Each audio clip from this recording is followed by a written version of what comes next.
많은 사람이 요즘 그 등산하기를 참 좋아하죠. 왜냐하면 운동이 되기도 하고 함께하는 사람과의 즐거운 만남의 시간이 되기도 하지만 높은 곳에서 보는 그 경치를 좋아하는 것 때문이기도 한 것 같습니다. 그래서 등산하기를 싫어하는 사람도 케이블카를 타든가 아니면 높은 빌딩에 올라서 조망을 즐기는 것을 많이 선호하는 것을 보게 됩니다. 고대 사람들은 산을 웅장함과 또 접근하기 어려운 그 산세, 그런 것 때문에 신비롭게 여기고 힘의 상징으로 여기기도 했습니다. 성경에도 산은 하나님의 것처럼 은유적으로 묘사되죠. 위치를 보아도 산하면 하늘과 땅이 제일 처음 만나는 지점, 그래서 산은 여전히 경외와 감탄의 대상입니다. 그래서 예전에 우상을 섬기는 제단도 산 위에 참 많이 있었어요. 오늘날도 사람들은 높은 자리를 추구하며 살아가는 것, 그거 보면 이 두 가지 모순이 겹치는 현장인 것 같기도 해요. 높은 곳, 하나님이 계신 곳, 그래서 그것을 두려워하면서도 나는 그곳에 올라가고 싶은 마음, 그것이 있습니다. 두려워하면서도 가까이 하고 싶은 마음, 이 두 가지 상반되는 것이 만나는 것이 바로 산이 아닌가, 그런 생각을 하게 됩니다. 오늘 성경의 배경에는 산이 나옵니다. 산에 올라가서 거기서 높은 또 깊은 체험을 하는 사람들, 산 아래에서 그 현실에 마주한 사람들의 이야기가 나오죠. 이 두 가지 이야기를 보면서 우리 믿음은 어디에 위치해 있어야 되는가, 또 어떤 자리를 목표로 해야 되는가 하는 것들을 함께 나눠 보고자 합니다. 먼저 우리가 생각할 것은 믿음의 시작점을 한번 생각해 보지요. 오늘 같이 읽은 본문이 시작되기 전에 예수님은 어디에 계셨는가? 마가복음 9장 2절은 이야기하고 있습니다. 같이 읽어봅니다. 엿새 후에 예수께서 베드로와 야고보와 요한을 데리시고 따로 높은 산에 올라가셨더니 그들 앞에서 변형되사. 여기서 엿새 후에 이런 말이 나와 있어요. 그럼 엿새 전에는 어떤 일이 있었습니까? 엿새 전에 있었던 일은요, 예수님께서 자기의 오신 분명한 목적을 가르치신 바로 그날이에요.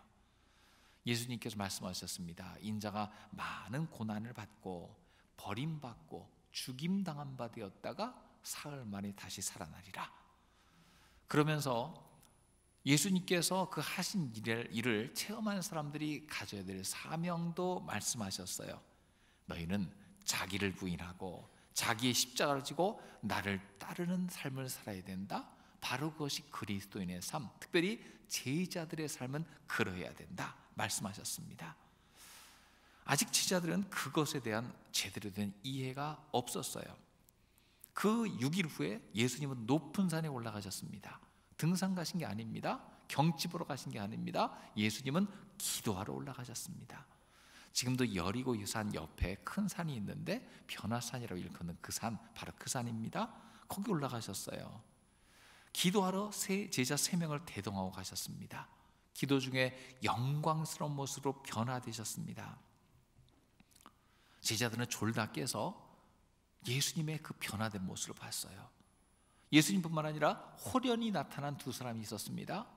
자기 이름을, 그들의 이름이 무엇입니까? 묻지 않더라도 그분이 누군지 아마 깨달았을 겁니다. 바로 모세와 엘리야였어요. 그들이, 그 세 분이 함께 모여가지고요, 무엇을 얘기하고 있었냐면 예수님의 십자가에 대해서 대화를 나누고 있었습니다. 하늘의 세계와 땅의 세계가 만나서 대화하는 그 장면, 어마어마한 장면이죠. 하늘의 세계가 이 땅에 잠시 지점을 차린 듯한 그런 모습, 그 장면을 황홀한 중에 지켜보았습니다. 이 동행한 3명의 제자들은 현장에 있었습니다. 그 체험이 그들에게는 어떤 영향을 주었을까요? 이 산 위의 신비한 경험, 신비한 하늘의 세계를 맛본 것, 하나님의 음성이 들리고 말로만 듣던 성경 속의 인물을 직접 목격하고 신비한 세계를 경험했습니다. 아마 그들의 영적인 세계에서 가장 최고의 경험이었을 것이다, 그렇게 이해할 수 있겠죠. 아마 믿음의 눈을 새로이 떴을 겁니다. 성경이 과거 이야기가 아니라 진짜 살아있는 이야기구나 알았을 겁니다. 예수님이 새로이 보였을 겁니다. 근데 아직 그들은 그 장면을 소화할 만한 영적 영향력이 없었던 것 같아요. 그래서 무의식 중에 나온 말이 무엇입니까? 이 자리가 좋사오니 여기를 떠나고 싶지 않습니다. 너무 소중합니다. 내 영적 체험의 최고의 자리입니다. 여기를 벗어나고 싶지 않아요. 그런 얘기를 하고 있어요. 여러분, 우리도 우리의 눈이 띄어서 정말로 영적으로 나의 눈이 띄어지는 그런 자리를 체험하시길 주의 이름으로 축원합니다. 우리도 그런 경험이 종종 있잖아요. 성령 충만한 가운데 설교를 들을 때에 그 설교 속에서 내 마음을 찌르는 경험이 있을 때가 있습니다. 기도의 응답이 구체적으로 나타날 때 내가 얼마 전에 기도한 것이 그대로 순서대로 나에게 체험되었구나, 이런 걸 체험할 때가 있어요.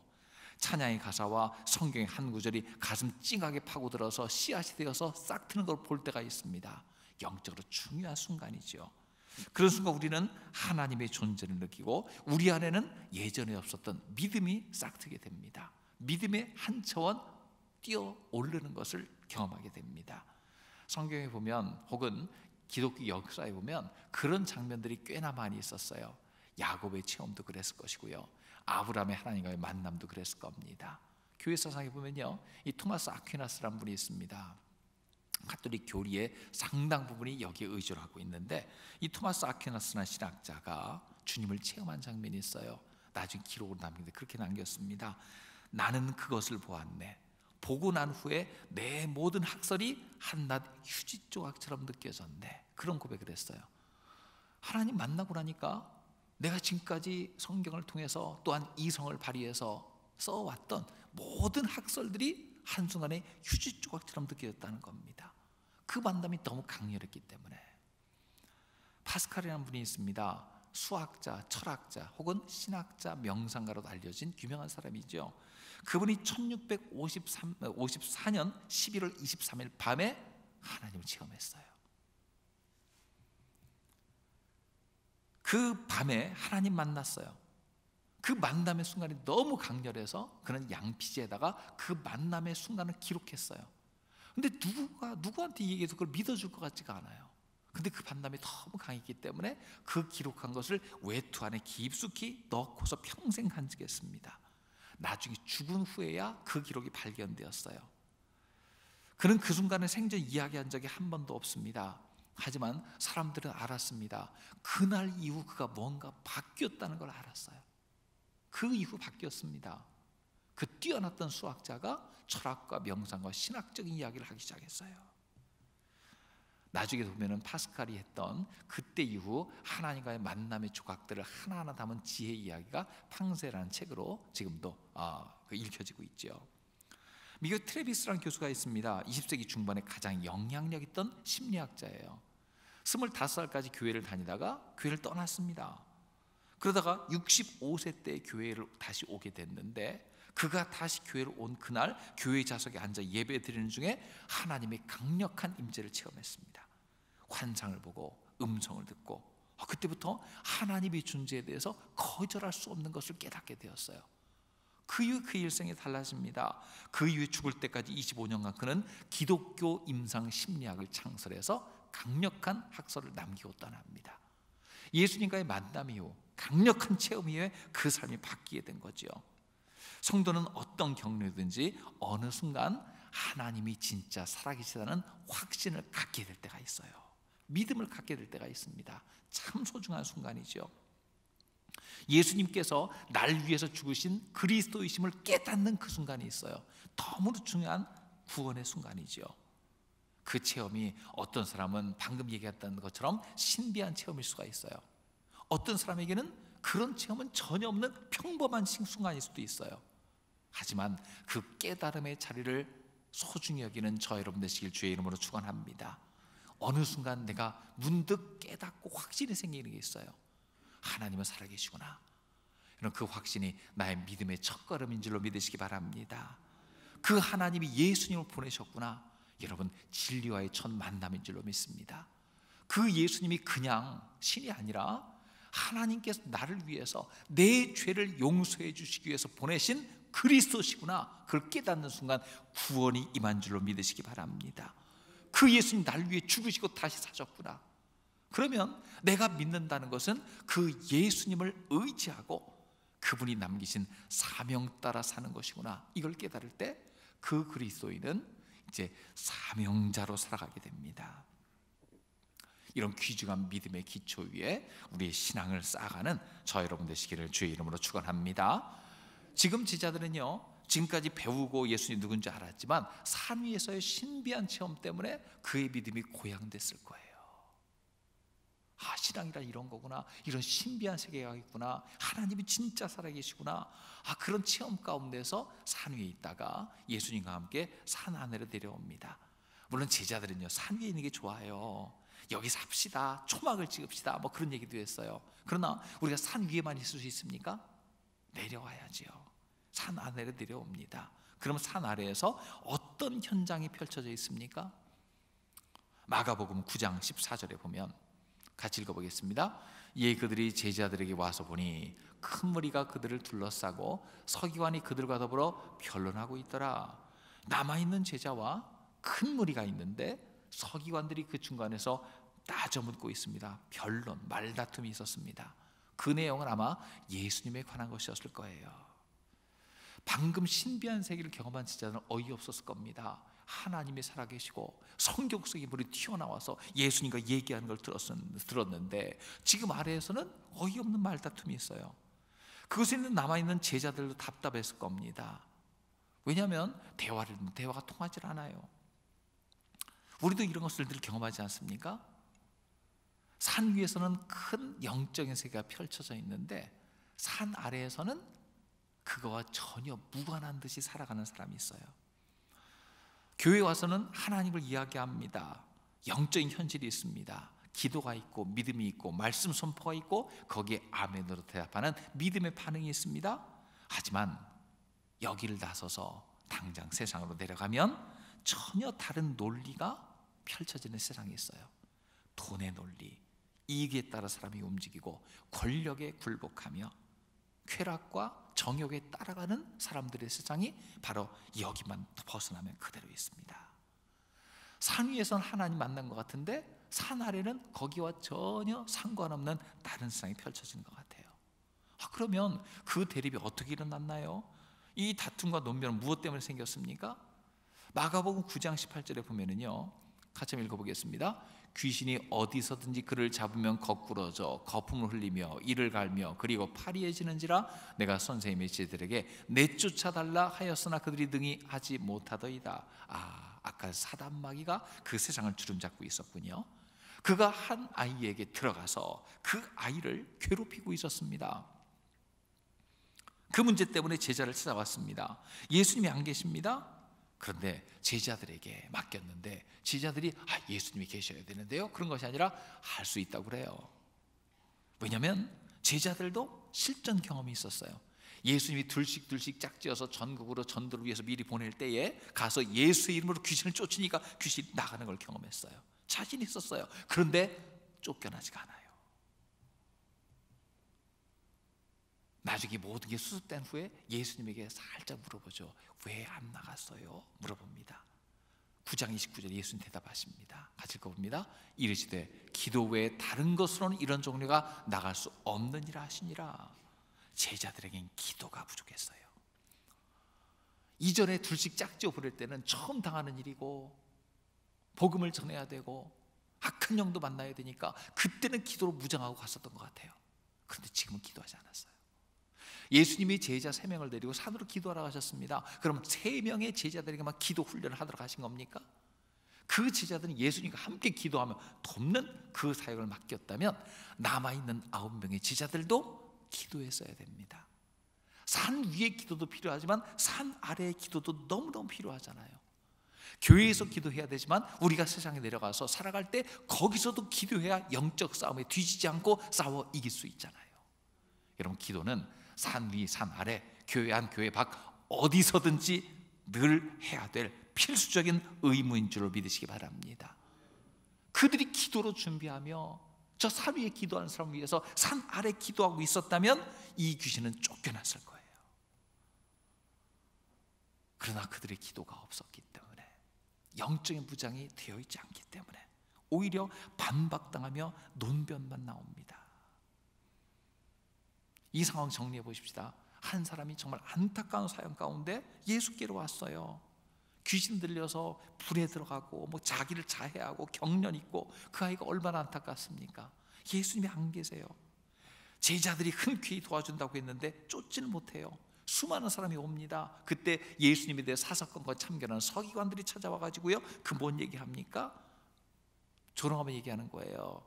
예수도 별일이 없구만, 제자들 수준 형편없구만, 기적을 일으켰다는 것 순 가짜 아냐? 아마 그랬지 않았겠습니까? 논쟁이 됩니다. 사람들 앞에서 망신당합니다. 그래도 그들은 따져 묻습니다. 근데 여기서 보면 그 현장에서 제일 불쌍한 사람은 논변에서 지고 밀리는 제자들이 아니라 지금 귀신 들인 아이와 그 아버지예요. 이 논쟁이 이 사람은 낄 틈이 없어요. 가장 긍휼히 여기고 불쌍히 받아야 되고 기도의 지원 받아야 되고 그래야 되는데 낄 틈이 없어요. 귀신 들린 아이는 걱정하는 대신에 종교 지도자들은 예수를 무시하고, 제자들은 예수님을 제대로 변호하지 못하고, 논변은 커지고 옳고 그름에 논쟁이 휩싸였습니다. 그때 산에서 예수님이 내려오세요. 그 세 명의 제자들은 산 위에 그 신비한 장면을 체험한 채 내려왔습니다. 그런데 그는 그 장면에서 어찌할 줄 몰랐어요. 남아있는 제자들, 과거 경험이 있었습니다. 어찌할 줄 몰라요.